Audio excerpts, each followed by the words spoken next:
नमस्कार, मैं हूं आपके साथ पूर्णिमा मिश्रा। हमारे खास प्रोग्राम क्या कहते हैं नरेंद्र मोदी में आज आपको सुनवाएंगे प्रधानमंत्री मोदी का वो ऐतिहासिक भाषण जो उन्होंने 6 मार्च 2012 को मुंबई में दिया। मोदी जी ने अपने भाषण में कहा कि आज गुजरात की बिजली कंपनी इस पूरे देश में अकेली ऐसी कंपनी है जो प्रॉफिट में है। आज गुजरात सौर ऊर्जा के क्षेत्र में वर्ल्ड कैपिटल बना है और अगर हम उचित ध्यान दें तो चीजें बदली जा सकती हैं और गुजरात इसका सबसे अच्छा उदाहरण है। तो जब मैंने गुजरात में कार्यभार संभाला था तब हमारा स्टेट रेवेन्यू डेफिसिट स्टेट था।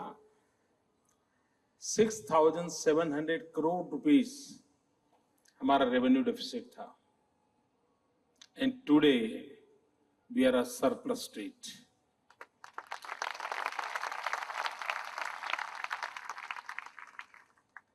मित्रों, हिंदुस्तान में 11 पंचवर्षीय योजनाएं पूर्ण हुई, 11 5-year प्लान्स और 12th शुरू हुआ है। गुजरात ने 11th 5-year प्लान में टोटल बल्क था, जो अमाउंट था वो 2,30,000 करोड़ रुपीस था। इन लास्ट 50 ईयर का सभी 11 पंचवर्षीय योजना का टोटल था 2,30,000 करोड़ रुपीस और आज दिस 12-year 5-year प्लान का गुजरात का प्लान साइज है 2,50,000 करोड़ रुपीस। आप हिसाब लगा सकते हैं कि 50 साल का टोटल और ये 5 साल का टोटल, यानी इससे अंदाज आ सकता है कि किस प्रकार से हमारा विकास की ऊंचाई हो रही है, किस प्रकार से हम आगे बढ़ रहे हैं। मुझे स्मरण है जब मैं मुख्यमंत्री बना तो लोग मुझे मिलते थे तो मेरे से एक बात मांगते थे कि मोदी जी कुछ करो लेकिन कम से कम इवनिंग के टाइम खाना खाते समय तो बिजली दो, डिनर के समय तो बिजली मिले, इतना करो। ये मांग थी मेरे राज्य में और भारत की जनता वैसे बड़ी संतुष्ट है, ज्यादा कुछ मांगती नहीं है। वहां से हमने यात्रा प्रारंभ की and we are only state in the Gujarat in India कि जहां 24/7 365 days 3-phase uninterrupted power is available to each and every village.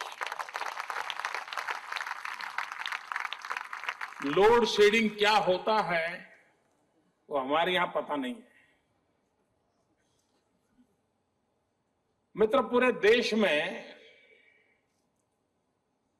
बिजली आती है तो खबर बन जाती है। मेरे यहां बिजली जाती है तो खबर बन जाती है। मुझे बॉक्स आइटम आता है दूसरे दिन अखबार में कि मोदी बड़ी बड़ी बातें करता है लेकिन कल शाम को 5 मिनट बिजली नहीं थी, ऐसा खबर बन जाती है। देश के अन्य भागों का हाल यह है कि लोग बैठ के ट्रेन में जाते चर्चा करते, यार पिछले मंगल को हमारे यहां आई थी, तुम्हारी आई थी क्या? ये हाल है देश का। यानी 2000 मेगावाट मेरे यहां डेफिसिट था, उसके बावजूद भी हमने कुछ इनोवेशंस किए, कुछ चीजें बदली और परिस्थिति पलटी। मित्रों, हमारे देश में सारे इलेक्ट्रिसिटी कंपनियां स्टेट ओन कंपनीज हैं, लाखों करोड़ों के घाटे में चल रही है। जब मैंने कार्यभार संभाला तब मेरे राज्य में मेरा electricity company per year 2,500 crore rupees deficit था। Per year 2,500 crore rupees. अब हम नए आए थे, हमें भी लगा हमें भी जनता को कुछ देना चाहिए, तो 900 करोड़ हमने और जोड़ दिया। हमने स्कूल के लिए कुछ बिजली माफ कर दी, किसानों के लिए कुछ इलेक्ट्रिसिटी ड्यूटी माफ कर दी, ऐसे कुछ इनिशिएटिव लिए। उसके कारण 900 करोड़ रुपए का बोझ हमने डाल दिया, यानी टोटल डेफिसिट हो गए 3,400 करोड़ रुपीस। मित्रों, मैं आज गर्व से कहता हूं कि हमने जो इनिशिएटिव लिए, आज गुजरात की इलेक्ट्रिसिटी कंपनी पूरे देश में अकेली एक कंपनी ऐसी है कि जो प्रॉफिट करती है। 3,400 करोड़ रुपीस डेफिसिट से आज करीब 700 करोड़ का प्रॉफिट करने वाली ये कंपनी है। 2001 में हमारे पास जितनी बिजली थी, आज हमारे पास डबल बिजली है। बिजली में हमने हमारी इस कंपनी को 7 भागों में बांटा। कोई किसी भी प्रकार का रेजिस्टेंस नहीं हुआ, बहुत स्मूथ ऑपरेशन हुआ और आज प्रोफेशनल वे में हम चलाते हैं। एक जमाना था हमारा प्लांट लोड फैक्टर 60% था, हम उसको 80% ले आए। हमारा ट्रांसमिशन लॉस करीब 35-37% था, हम उसको 17-20% के ऊपर ले आए। यानी टेक्नोलॉजी का उपयोग करते हुए। और इन दिनों आपको जान के आनंद होगा, जिसमें सबसे ज्यादा आनंद इस कम्युनिटी को जल्दी होता है, 10 साल में टैरिफ में एक नया पैसा नहीं बढ़ाया।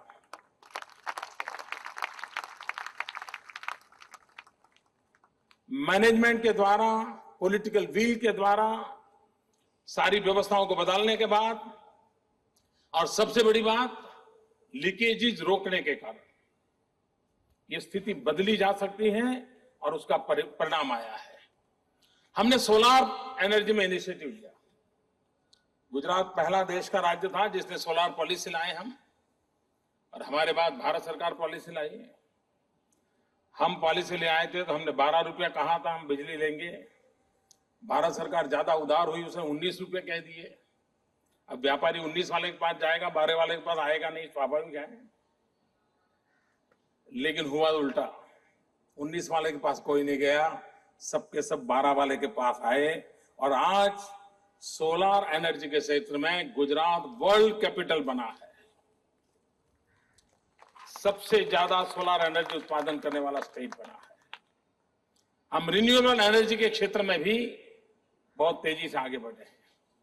मित्रों, मैं जब कार्यभार संभाला तब हमारी जो कंपनियां हैं, जो आज हमारे देश में पीएसयूज की जो चर्चा होती है, आमतौर पर सरकार जिन कंपनियों को जन्म देती है उसका मौत निश्चित होता है। वो लुढ़कने के लिए ही पैदा होती है, डूबने के लिए पैदा होती है और औरों को भी डुबा करके जाती है। यही सिलसिला रहा है। बड़ी बड़ी यानी होनहार कंपनियों का क्या हाल है आप इस फील्ड में आप जानते हैं। मित्रों, हमारे यहां भी 5-7 कंपनियां जिसका बहुत बड़ा नाम रहा है, फर्टिलाइजर के क्षेत्र में हम, केमिकल के क्षेत्र में हैं। 2001-2 में जब मैंने कार्यभार संभाला, ये सारी कंपनियां घाटा कर रही थी। सरकार की तिजोरी से उनको पैसे देने पड़ते थे। हमने इन सारे विषयों पर ध्यान केंद्रित किया और हमने तय किया, नॉर्मली हमारे देश में 2 अप्रोचेज रहते हैं। अगर पीएसयू लुढ़क जाता है तो या तो उसको डिसइन्वेस्टमेंट करो या तो उसको ताला लगा दो। हमने एक तीसरा मॉडल दिया। हमने कहा कि न हम उसको बंद करेंगे, न हम उसको बेचेंगे, हम उसको प्रोफेशनलाइज करेंगे, हम उसको कॉर्पोरेट प्रोफेशनलिज्म की ओर ले जाएंगे। और उस नए तरीके से हमने मैनेजमेंट को बदला, टेक्नोलॉजी को बदला। और आज मित्रों, मैं गर्व से कहता हूं कि हमारी सभी कंपनियां जो अपने जन्म से आज तक जितना प्रॉफिट नहीं करती थी, उससे 4 गुना प्रॉफिट सभी कंपनियां करती है। उन हमारी कंपनियों का 2001-2 के अंदर शेयर बाजार में हमारे शेयर इतने गिर करके कहीं 22 रुपया, 23 रुपया, 17 रुपया तक आ गए थे। आज वो 400-500 रुपए के करीब करीब चल रहे हैं। आप कल्पना कर सकते हो मित्रों, चीजों को बदला जा सकता है। ये जो हमारे यहां सोच बनी है कि भाई डूब गए सो डूब गए, अब कुछ होना नहीं है, वो स्थिति नहीं है। चीजें बदली जा सकती है। And Gujarat is the best example.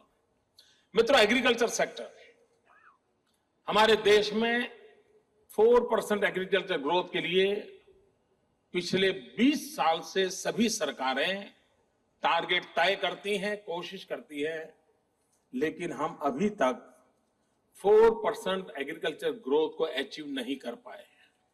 This is the reality. Gujarat is the state जहां हमें 10 साल में 7 साल अकाल रहता है।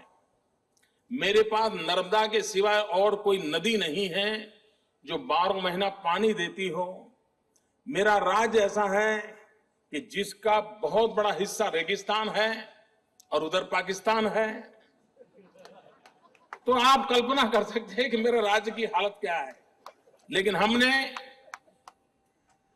रेन वाटर हार्वेस्टिंग का एक अभियान चलाया, मास मूवमेंट चलाया, लाखों की तादाद में चेक डैम बनाए, पानी रोकने की कोशिश की। And Gujarat is only state कि जहां 3 मीटर से लेकर के 13 मीटर तक वाटर टेबल ऊपर आए हैं। पूरे देश में वाटर टेबल नीचे गए हैं। We are only exceptional state कि जहां 3 मीटर से 13 मीटर तक वाटर टेबल ऊपर आए। और आपको जानकर के खुशी होगी कि हिंदुस्तान का एग्रीकल्चर ग्रोथ 2%, 3% बीच रहता है। गुजरात जो कि कभी एग्रीकल्चर के मैप पर नहीं था, हमारा एग्रीकल्चर ग्रोथ है 11%। और 1 साल का नहीं, पूरे 10 साल का एग्रीकल्चर ग्रोथ 11% है। ये अपने आप में बहुत बड़ा मिरेकल है। हमारे यहां, मुझे याद है 2001-2 में जब आया, मेरे यहां 23 लाख बेल्स कॉटन प्रोडक्ट होता था। This year it is 1 crore 23 lakh. और मेरा दुर्भाग्य है कि आज ही भारत सरकार ने कॉटन एक्सपोर्ट पर प्रतिबंध लगा दिया। मैं समझता नहीं हूं क्यों निर्णय ऐसा करते हैं और किसकी भलाई के लिए करते हैं, हमें समझ नहीं आता है। दुनिया में जो बायर्स हैं वे भारत के साथ कभी जुड़ेंगे नहीं।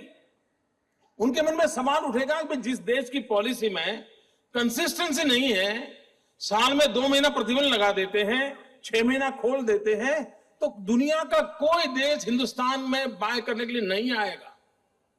अब हमारे प्रधानमंत्री इकोनॉमिस्ट हैं, लेकिन मैं समझ नहीं पा रहा हूं ऐसा निर्णय क्यों हो रहा है।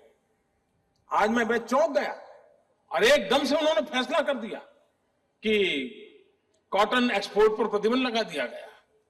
मेरे गुजरात के किसान को पिछली बार उन्होंने 3 महीने के लिए कॉटन एक्सपोर्ट पर प्रतिबंध लगाया था। मेरे गुजरात के किसान को 14,000 करोड़ का घाटा हो गया, 14,000 करोड़ रुपीस।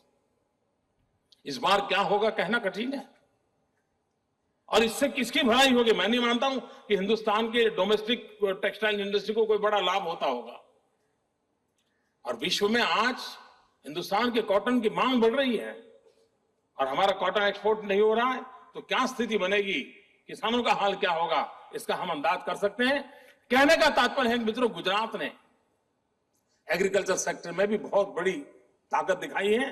मित्रों, मिल्क प्रोडक्शन में हमारा इस 10 साल का मिल्क प्रोडक्शन का ग्रोथ है 60%, 60%। 60% इंक्रीज होना मिल्क प्रोडक्शन में अपने आप में बहुत बड़ा अजूबा है। और मित्रों, ये चीजें अचानक नहीं हो रही, बहुत केयरफुली चीजों को हमने काम करना पड़ता है। मेरे यहां कैटल हेल्थ कैंप लगते हैं, साल में 3000 में कैटल हेल्थ कैंप लगाता हूं। और कैटल की हेल्थ की इतनी केयर करते हैं हम कि आज मेरे राज्य में 112 डिसीज जो नॉर्मली कैटल को होते थे, टोटली इरेडिकेट कर दिए, टोटल इरेडिकेट कर दिए। मित्रों, हम लोगों ने सुना होगा कैटरेक्ट के ऑपरेशन, इंसान का कैटरेक्ट का ऑपरेशन सुना है।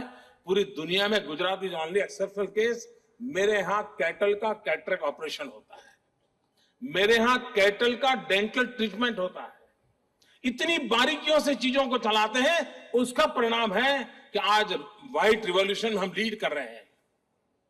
आज अगर आप सिंगापुर जाएंगे, वहां चाय पिएंगे, मैं दावे से कहता हूं उस चाय में दूध गुजरात का होगा। मित्रों, जो हम एग्रीकल्चर सेक्टर में नहीं थे, आज यूरोप में जाएंगे, भिंडी अगर खाती है तो मैं दावे से कहता हूं वो भिंडी मेरी बारडोली से एक्सपोर्ट हुई है। आप अफगानिस्तान जानते हैं, अफगानिस्तान में टमाटर खाते हैं तो टमाटर मेरे गुजरात का होगा। मित्रों, हम इस प्रकार से आज एग्रीकल्चर सेक्टर में अपनी जगह बना ली है।